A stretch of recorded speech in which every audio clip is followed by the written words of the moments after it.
जय शिवाय। ये हमने एक नया हिंदी का चैनल बनाया है यूट्यूब पर।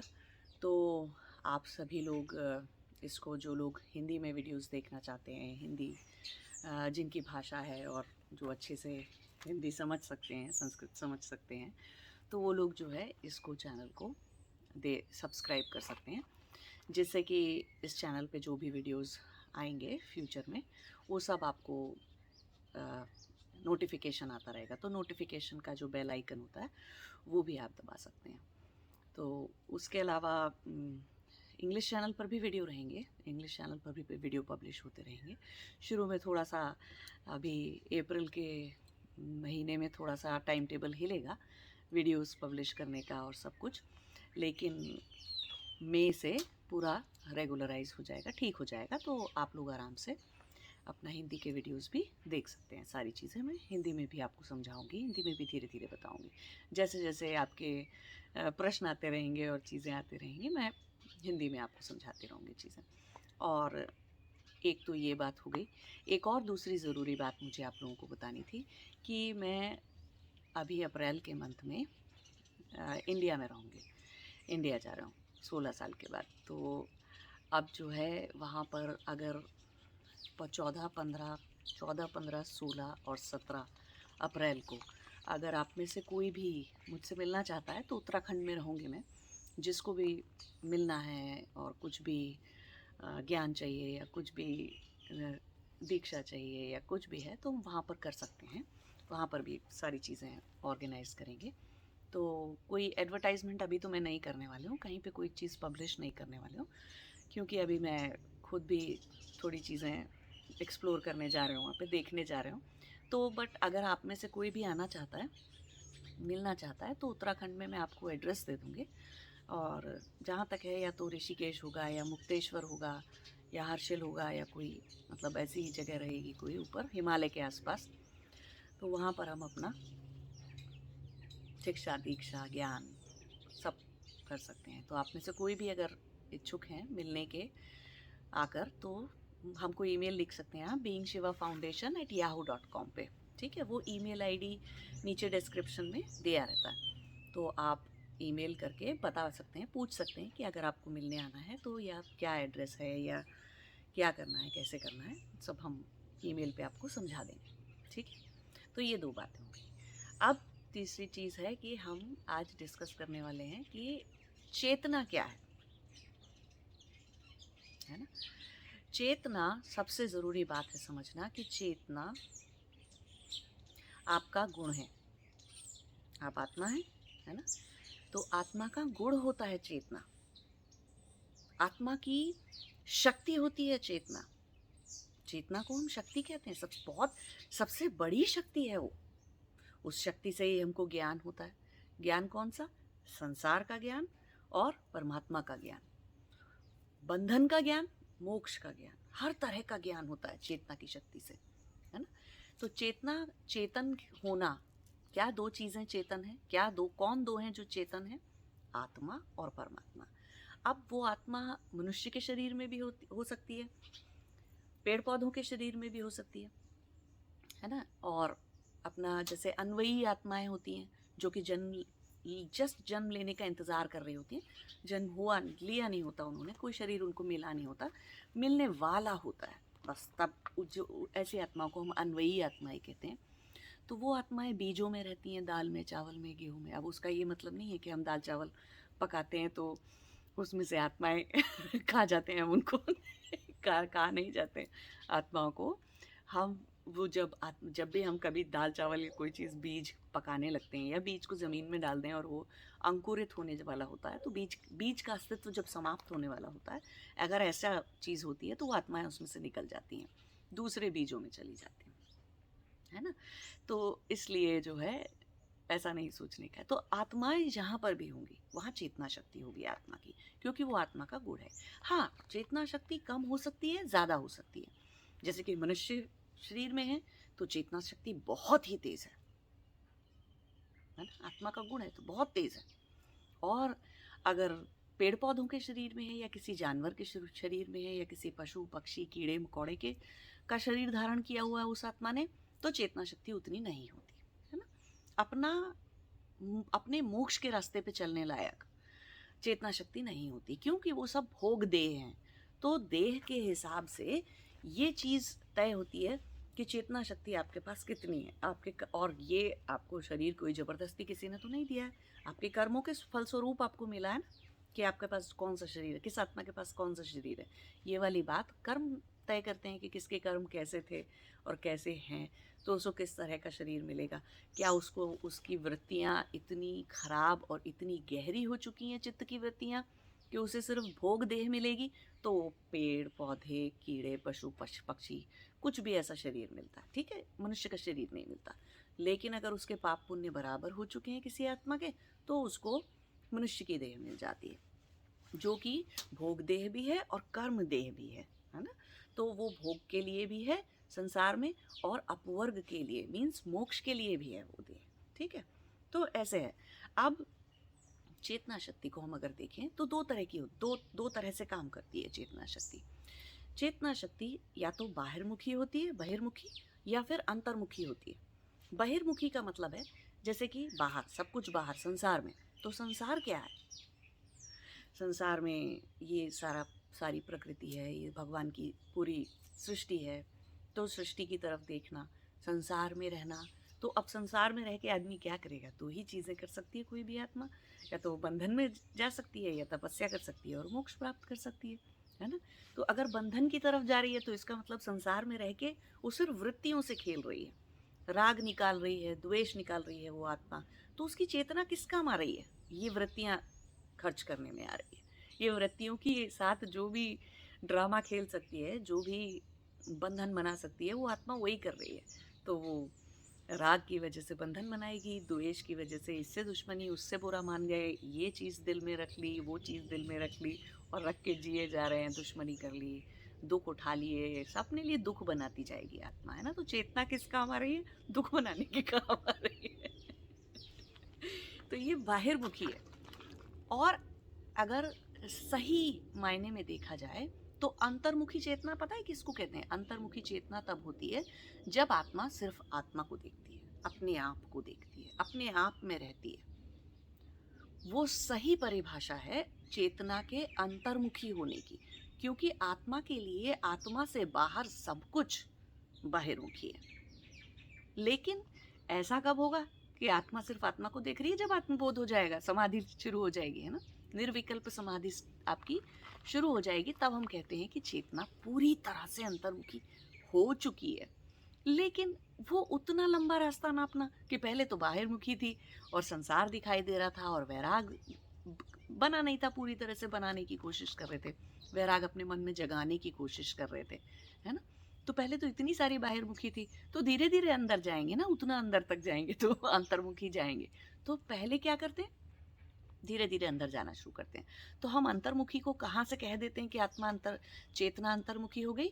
जब से हम ये पहचानने लगते हैं कि अच्छा, मेरे अंदर ये सारे भय हैं, ये सारे डर हैं, शरीर छोड़ने का डर है, छूट जाने का डर है, अपना शरीर या अपने अपने जिनसे जो हमारे परिवारी जन हैं या जिनसे भी हम प्यार करते हैं, जो हमें अच्छे लगते हैं, हमारे फैमिली के लोग हैं, सब लोग हैं, उनसे उनके शरीर के जाने का डर, उनके नहीं रहने का डर, या उनको कुछ ना हो जाए ऐसा डर, बच्चों को कुछ ना हो जाए, हमारे हस्बैंड को, वाइफ को कुछ ना हो जाए, दोस्तों को कुछ ना हो जाए, माँ बाप को कुछ ना हो जाए, तो ये सारे डर रहते हैं।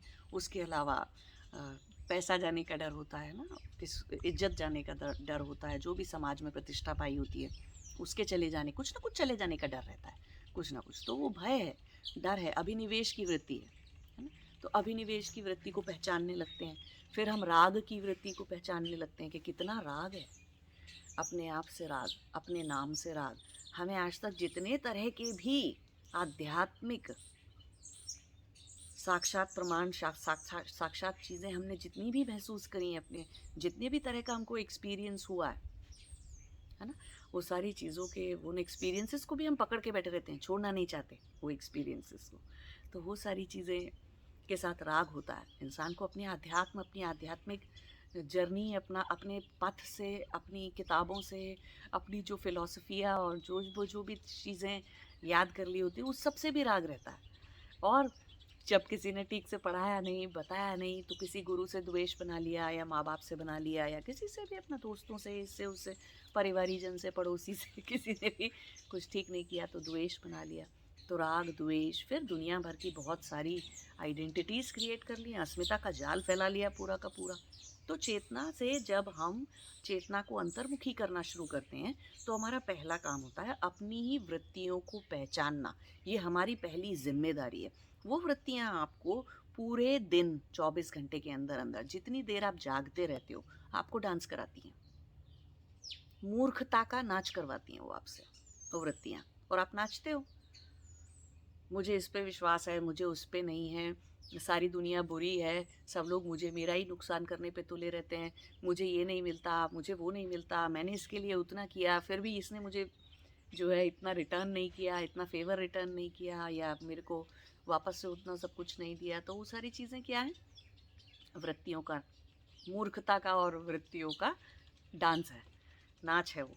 तो वो आपको वृत्तियाँ नचा रही हैं, डांस करा रही हैं, आप कर रहे हैं। क्यों? कि आपकी चेतना बहिर्मुखी है। और चेतना कमज़ोर है। ये भी एक बहुत ज़रूरी बात है समझना कि चेतना कमज़ोर कैसे होती है?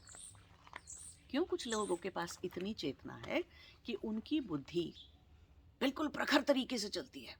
सच क्या है, गलत क्या है, अधूरा सत्य क्या है, उसको पहचानने की उनके अंदर क्षमता होती है।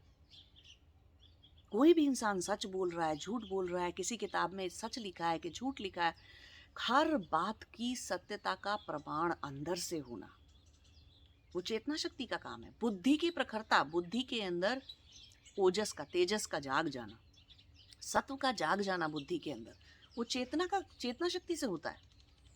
तो फिर चेतना शक्ति कुछ लोगों की इतनी कमज़ोर कैसे हो जाती है कि उन्हें समझ ही नहीं आता सही क्या है, गलत क्या है, कौन सही है, कौन गलत है, कौन उनको ठीक रास्ता दिखा रहा है, कौन उनको गलत रास्ता दिखा रहा है। तो चेतना शक्ति दो तरह से कमज़ोर होती है। दो कारण हैं उसके कमज़ोर होने के। पहला कारण चेतना शक्ति के कमज़ोर होने का मतलब है कि आपके कर्म ठीक नहीं है, या आप कर्म किए जा रहे हैं, आप राग बनाते जा रहे हैं, द्वेष बनाते जा रहे हैं, अभिनिवेश बनाते जा रहे हैं, अस्मिता बनाते जा रहे हैं। जिनको समझना है कि राग, द्वेष, अभिनिवेश और अस्मिताएं क्या है, वो मेरी योग दर्शन एप्लीकेशन की ऊपर आई कार्ड भी आ जाएगा और नीचे डिस्क्रिप्शन में भी मैं दे दूंगी, नहीं तो आप खुद ढूंढ सकते हैं, प्लेलिस्ट है योग दर्शन एप्लीकेशन, वो प्लेलिस्ट इंग्लिश वाले चैनल पे है, आप देख सकते हैं उसको। ठीक है। तो ये सारी चीज़ें करने से, सारी वृत्तियाँ बनाने से, और सारी चीज़ें, वृत्तियों को, संस्कारों को मजबूत करने से, ये खराब वाले क्लिष्ट संस्कारों को मजबूत करने से, अविद्या के संस्कार और अस्मिता के और राग द्वेष के और अभिनिवेश के, ऐसे 5 संस्कार हैं खराब वाले, है ना? तो ये 5 संस्कार, ये 5 वृत्तियाँ बराबर बार-बार उन्हीं में खेलते रहना, उन्हीं में डूबे रहना, उन्हीं में डूबे रहना, तो चेतना शक्ति कमज़ोर हो जाती है। और अब अगर आप ये वृत्तियों में डूबे रहेंगे, तो आपके कर्म भी ठीक नहीं होंगे कभी भी। आप कितना ही सोच लें कि मैं अच्छा काम कर रहा हूँ, अच्छा काम कर रहा हूँ, वो वृत्ति से काम हो रहा है। सब कुछ वो वृत्ति वृत्ति से हो रहा है। अब लेकिन ऐसा नहीं सोचना चाहिए कि वृत्तियाँ कोई चेतन चीज़ हैं जो अपने आप चलती हैं। कोई आपको रोबोट, आप कोई रोबोट हो गए, कोई पाइप आपको जो है कंट्रोल कर रहा है। नहीं, ऐसा नहीं है। आपकी ही शक्ति है, आपकी ही आत्मा है, आप ही आत्मा है ना? तो आपके ही कर्म है, आपको ही सोचना होगा। तो जब लोग बहुत परेशान हो जाते हैं और कि मैं तो, ये वृत्तियाँ तो मेरे काबू में नहीं आती, ये संस्कार तो काबू में नहीं आते, तो चेतना शक्ति को बढ़ाना चाहिए, ठीक करना चाहिए। कैसे ठीक होती है फिर वो चेतना शक्ति? प्राणायाम करके, प्राणायाम करके, योग तपस्या करके, ध्यान करके, तंत्र मंत्र कोई चीज़ का जाप करके, थोड़ी देर भक्ति करके, चाहे वो भले ही थोड़ी देर वो भक्ति कैसी हो कि आप पूजा कर रहे हैं, अर्चना कर रहे हैं, कुछ भी कर रहे हैं, करिए। क्योंकि उससे चेतना शक्ति मजबूत होती है, आपकी आपकी आत्मा का बल बढ़ता है उससे, और उससे आपको अपना ही रचाया हुआ बंधनमय संसार दिखने लग जाता है। बंधन दिखेगा तब वैराग जागेगा ना। तब दिखेगा कि बंधन कितना दुख है, कितना बड़ा दुख है। जब ये समझ में आएगा कि अज्ञान कितना बड़ा दुख है, तो करेंगे ना तपस्या बैठ के। किसी को पता लग जाए कि ये मेरा हाथ बेकार है और ये हाथ काट काट देगा डॉक्टर, कटने वाला ये हाथ, वो आदमी सब कुछ करेगा ठीक करने के लिए, नहीं नहीं हाथ नहीं कटाना मुझे अपना, है ना। तो ऐसे ही आत्मा की शक्ति जब कम होने लगेगी और इस बात का बहुत ज़बरदस्त आपको एहसास हो जाएगा कि नहीं, मैं नहीं कम होने दूंगा अपनी आत्मा की शक्ति, फिर उससे मेरी बुद्धि भी कम हो जाती है, बुद्धि की प्रखरता भी कम हो जाती है, बुद्धि की वजह से सत्व चला जाता है, सारी गलत बातें ठीक लगने लगती हैं और इंसान कुतर्क करने लग जाता है, फालतू की बात पे बहस करना, फालतू की बातें करना, कोई कुछ कुछ उससे भला नहीं हो रहा वो बात कहने से, हर वक्त सिर्फ और सिर्फ कहते हैं ना भावनाओं में जीते रहना, दुखी होने की भावना, सुखी होने की भावना, चिढ़ जाने की भावना, गलत समझ लेना, बहुत सारी मिसअंडरस्टैंडिंग्स हो जाना, बहुत सारी क्या बोलते हैं गलत चीज़ों को सही समझ के और महसूस करते रहना, बस भावनाओं में ही लोटपोट ओत प्रोत होते रहना अपना। वो कैसे हो जाता है, चेतना शक्ति नहीं है तो भावना शक्ति आपको काबू करेगी। एक हम बात कहते हैं ना कि किसी की दिल पे ज़्यादा कोई दिल से सुनता है या दिमाग से सुनता है, तो उसका ये दिल और दिमाग एक्चुअली और बुद्धि एक्चुअली कहाँ है, अनाहत में। तो जब हम कहते हैं ना कि कोई आवाज़ अंदर से आई है, दिल से आई है और ये चीज़ मुझे करनी है, तो हमें समझना चाहिए कि बुद्धि जो है कहाँ से काम करती है, अंदर से काम करती है। बुद्धि कभी भी भागने के डरपोक होने के आइडिया नहीं देती, और अगर दे रही है आपकी बुद्धि ऐसे आइडिया तो फिर वो तो बुद्धि से नहीं आ रहे है ना, सत्व जागी हुई बुद्धि से वो आइडियाज़ नहीं आ रहे हैं, वो आपके राग द्वेष वृत्तियों से आने वाले आइडियाज़ हैं। वृत्तियाँ जब हावी हो गई बुद्धि पर तो बुद्धि का सत्व चला गया, पर बुद्धि में कोई प्रखरता नहीं रही समझने की, वहाँ से आ रहे वो सब आइडियाज़। तो आपको बुद्धि को अपनी अच्छे से प्रखर बनाने के लिए, अपने इंटेलेक्ट के लेवल को बढ़ाने के लिए, अपने अंदर क्रिएटिविटी को बढ़ाने के लिए, है ना, बिल्कुल बहुत अच्छे से सच और झूठ को दुनिया में समझने के लिए, संसार में समझने के लिए, सब कुछ करने के लिए आत्मा की चेतना शक्ति को बढ़ाना है, योग से, तपस्या से, प्राणायाम से। बहुत ही साधारण सी चीज़ है प्राणायाम करना बैठकर, मत ध्यान लगाइए, कुछ मत करिए, एक एक घंटा कोई एक प्राणायाम लेके बैठिए कि आज मैं कपालभाति करूंगा 1 घंटे या करूंगी 1 घंटे, करिए। इतनी तेज हो जाती है आत्मा की शक्ति, इतनी तेज हो जाती है चेतना शक्ति कि ये वही चैतन्य है जो संसार को भी जान लेगा और परमात्मा को भी जान लेगा। तो चेतना शक्ति और कहाँ पर होती है, परमात्मा का गुण है। तो परमात्मा को अगर हम समझेंगे तो हम परमात्मा से जब तक साक्षात्कार नहीं कर लेते समाधि में, तो जब तक निर्विकल्प समाधि नहीं लगती, परमात्मा से साक्षात्कार नहीं होता हमारा, तब तक हम परमात्मा को कैसे जानते हैं, परमात्मा की शक्तियों के द्वारा जानते हैं। माँ दुर्गा हो गई, काली हो गई, सरस्वती हो गई, गुरु की शक्ति हो गई, गंगा माँ की शक्ति हो गई, यमुना माता की शक्ति हो गई, शिव की शक्ति हो गई। हम तरह तरह की शक्तियों के रूप में और उनके अनुभव को करके, उन शक्तियों को अनुभव करके हम क्या जानते हैं कि अगर ये परमात्मा की एक छोटी सी शक्ति इतनी प्रभावशाली है, इतनी पावरफुल है, तो सोचो परमात्मा कैसा होगा, है ना। तो हम परमात्मा की जितने भी अंग प्रत्यंग हैं, ये परमात्मा की जितनी भी शक्तियां हैं, ये सब में चैतन्य है, क्योंकि परमात्मा का गुण चेतन है, तो शक्तियां चेतन होती हैं। कुंडलिनी शक्ति भी चेतन होती है अपने आप में। इसीलिए कभी भी कोई शक्ति किसी को कभी कोई ऐसा नुकसान नहीं पहुंचाती। हाँ, अब बहुत सारे लोग कहते हैं कि वो जो कई सारी योगिनी शक्तियाँ होती हैं और जो काली विद्या होती है और ये होती है और वो होती है, सो वो नुकसान भी कर जाती है। हाँ, चाकू चलाना नहीं आएगा तो किचन में चाकू से हाथ कट सकता है, चलाना आता होगा तब भी हाथ कट सकता है ना। देखो कटा था मेरा, अभी ठीक हो गया थोड़ा लेकिन कट सकता है ना। तो ऐसे ही शक्तियाँ भी होती हैं, अगर हम सावधान नहीं हैं तो शक्तियाँ नुकसान भी कर सकती है। वो हमको नुकसान जैसा लगता है, ठीक, एक बात, नुकसान जैसा लगता है लेकिन नुकसान होता नहीं, ठीक है, क्योंकि शक्तियाँ खुद में चेतन है। शक्तियाँ, कुंडलिनी शक्ति बहुत सारे लोग बोलते हैं ऐसा कर देती है वैसा कर देती है, नहीं, आपके अंदर जो है वो दिखाती है। अब आपके अंदर अगर बहुत गहरे भय हैं, बहुत ही जन्मों से इकट्ठे किए हुए भय और राग और द्वेष है, तो जब निकल के आएगा ना तो आपको अपना ही स्वरूप अच्छा नहीं लगेगा देखने से। तो कुंडलिनी जब जागती है तो ये सब चीज़ें करती है, तो जो अंदर है वही तो दिखा है। तो अंदर डाला किसी ने, कोई और आके थोड़ी ना आपके अंदर राग की वृत्ति और संस्कार डाल के गया है आपने खुद नहीं डाले हैं, ठीक है। तो आपकी खुद की जिम्मेदारी है, किसी और की नहीं, है ना। तो ये सारी शक्तियाँ चेतन होती हैं। अब हम जब कभी भी किसी मूर्ति की प्राण प्रतिष्ठा करते हैं, है ना, शिवलिंग की प्राण प्रतिष्ठा कर रहे हैं, या हम घर में कोई भी अपनी भगवान की मूर्ति लगाते हैं, किसी शक्ति की मूर्ति लगाते हैं, या तो हम क्या करते हैं, प्राण प्रतिष्ठा करते हैं।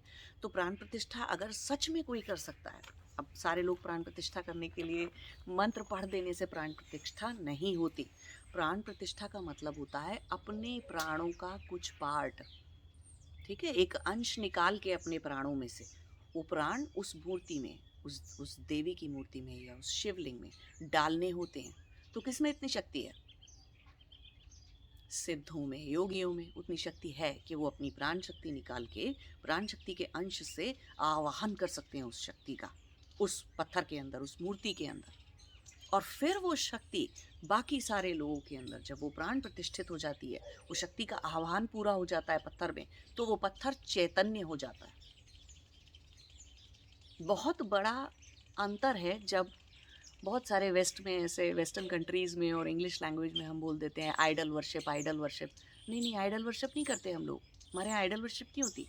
हमारी मूर्ति चेतन का रूप है ना। चेतन का चैतन्य जागा हुआ है मूर्ति में। तभी तो आप पुराने, आज से बहुत साल पुराने, इतने साल जो पुराने लोगों ने आज तक शिवलिंग स्थापित किए, मूर्तियाँ स्थापित करी, जो हमारे भारत के मंदिर हैं, इतने सारे मंदिरों में इतनी सारी अच्छी अच्छी मूर्तियाँ, उनमें शक्ति का आह्वान है, उसमें चैतन्य है। इसीलिए आप जब जाते हो तो वो उतनी शक्तिशाली शक्ति आपकी चेतना को प्रभावित करती है, आपके अंदर के चैतन्य को जगाती है, आपके अंदर के चेतना को बढ़ाती है। इसीलिए मंदिर जाते हैं। हर कोई योग तपस्या से नहीं बढ़ा सकता ना। अभी उतना वैराग नहीं जागा है, अभी उतनी बुद्धि, उतना ज्ञान नहीं जागा है कि तपस्या करने बैठ जाएं। तो कहीं तो जाएंगे चेतना बढ़ाने के लिए, तो मंदिर जाते हैं, तीर्थ स्थलों पे जाते हैं, गंगा में स्नान करते हैं, यमुना में स्नान करते हैं, सारी ऐसी चीज़ें करते हैं। क्यों? चेतना शक्ति बढ़ाने के लिए। कर्म सुधरते हैं उससे। कर्म का जो खराब कर्म किसी भी जन्म में किए हैं, उसका प्रभाव कम होता है आपके ऊपर, बुद्धि की प्रखरता बढ़ती है आपकी। तो ये सारी चीज़ें हैं जो चेतना को बढ़ाने के लिए की जा सकती हैं और करनी चाहिए। चेतना का बुद्धि से और ज्ञान को समझ लेने से सीधा सीधा संबंध है। जिसके पास चेतना कम, उसके पास बुद्धि कम, उसके पास ज्ञान कम। उसके अंदर शक्ति नहीं है कि वो अपने अंदर से राग निकाल दे। पहले बात तो पहचानेगा भी नहीं कि ये काम मैं राग से कर रहा हूँ या वैराग जाग चुका है मेरे अंदर। पहचान समझेगा ही नहीं वो, तो ज्ञान नहीं होगा, बुद्धि नहीं हो काम करेगी ठीक से। तो चेतना शक्ति को बढ़ा के रखना और एक ऊंचाई पे रखना और एक प्रखर लेवल पे रखना, शुद्ध लेवल पे रखना, और इतनी तेज चेतना शक्ति होनी चाहिए कि बस आज अगर प्राणायाम करने बैठ गए ना तो समाधि लगा के उठेंगे। इच्छा शक्ति भी उसी से बढ़ती है। चेतना शक्ति कम होने वाले लोगों की इच्छा शक्ति, क्रिया शक्ति, ज्ञान शक्ति तीनों कम होती अगर किसी की चेतना शक्ति खराब है तो। उसके अंदर उतनी विल पावर नहीं होगी किसी भी चीज़ को करने की। कोई कहेगा ये कर लो तो ये करने लग जाएगा, कोई कहेगा वो कर लो तो वो करने लग जाएगा, फिर बाद में बोलेगा इसने मुझे बेवकूफ़ बनाया, उसने मुझे बेवकूफ़ बनाया। नहीं, तुम्हारे पास खुद के पास चेतना शक्ति नहीं थी जो ऐसा बोल रहा है कि इसने मुझे मिसगाइड किया, उसने मुझे मिस इन्फॉर्मेशन दी। नहीं, तुम्हारे अंदर चेतना शक्ति नहीं थी कि तुम उस रास्ते नहीं जाते। तो कम चेतना की शक्ति है तो कर्म का प्रभाव, अपने कर्मों का और दूसरे लोग जो आपके साथ खराब कर्म करना चाहते हैं, उसका असर आपके ऊपर बहुत जल्दी होगा। और अगर चेतना शक्ति बहुत तेज है, बहुत तेज जल रही है, लाइट है वो हमारी, रोशनी है हमारे अंदर की, वो अगर बहुत तेज जल रही है तो इच्छा शक्ति इतनी प्रबल होती है कि एक जगह बैठ जाए पत्थर की तरह, हिलेंगे नहीं। संसार को रोकना चाहें तो रुक जाएगा।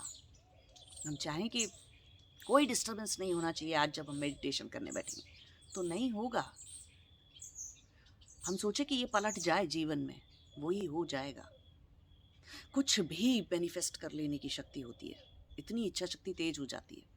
और क्रिया शक्ति भी ऐसी हो जाती है, कर्म नहीं बनाएंगे नए, सिर्फ क्रिया में रह जाएंगे। वृत्तियों से जो करता है इंसान, वृत्तियों की वजह से, जितनी भी चित्त की 5 खराब वृत्तियां हैं उसकी वजह से जो भी करता है मनुष्य, वो सब कुछ कर्म बनते हैं उससे, उससे कर्म बनता है। अगर वो वृत्तियां नहीं काम कर रही, ज्ञान से चल रही हैं, चेतना शक्ति से चल रहे हैं, तो क्रिया हो जाती है वो चीज़, तो कर्म नए नहीं बनते। तो इच्छा शक्ति, क्रिया शक्ति और ज्ञान शक्ति बहुत तेज हो जाती है उन लोगों की जिनकी चेतना शक्ति प्रबल है। तो देखिए कितनी सारी चीज़ें चेतना और चैतन्य पे डिपेंड करती है ना। तो बढ़ाइए अपनी चेतना शक्ति को, बैठिए प्राणायाम करते ही चले जाइए, बढ़ेगी चेतना शक्ति। ऐसा हो ही नहीं सकता कि नहीं बढ़ेगी। और बाकी टाइम ये नहीं कि सिर्फ मैंने एक घंटे प्राणायाम कर लिया, मैं 23 घंटे कुछ भी करूँगी या करूँगा, ऐसे नहीं।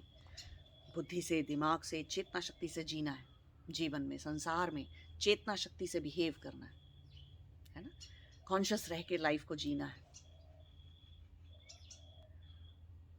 तो देखिए क्या कर सकते हैं, उससे बुद्धि भी बढ़ जाएगी बहुत तेज। हर चीज़ में अगर आप स्टूडेंट हैं, अच्छे नंबर आएंगे, फोकस करने की, कंसंट्रेशन करने की पावर इतनी सॉलिड हो जाएगी कि बस दुनिया में पहाड़ी क्यों ना टूट पड़े आपका ध्यान नहीं हटेगा। पढ़ रहे हैं अगर आप, तो बारात निकल जाए घर के बाहर से, ध्यान नहीं आएगा, हटेगा किताब पर से। और जो नहीं लिखा होगा किताबों में वो भी समझ आ जाएगा। ठीक है, तो बढ़ाइए अपनी चेतना शक्ति। और जैसा कि मैंने बताया, जो भी लोग मिलना चाहते हैं, ज्ञान शिक्षा दीक्षा लेना चाहते हैं, तो वो 14, 15, 16, 17, 18 अप्रैल में उत्तराखंड के अंदर आके मुझसे मिल सकते हैं। और ये हिंदी चैनल है, हिंदी चैनल को सब्सक्राइब कर लीजिए। अभी मैं हिंदी चैनल पर भी आप लोगों को चीज़ें समझाती रहूँगी और बता के एक्सप्लेनेशन देती रहूँगी। ठीक है, नमस्ते, जय शिवाय।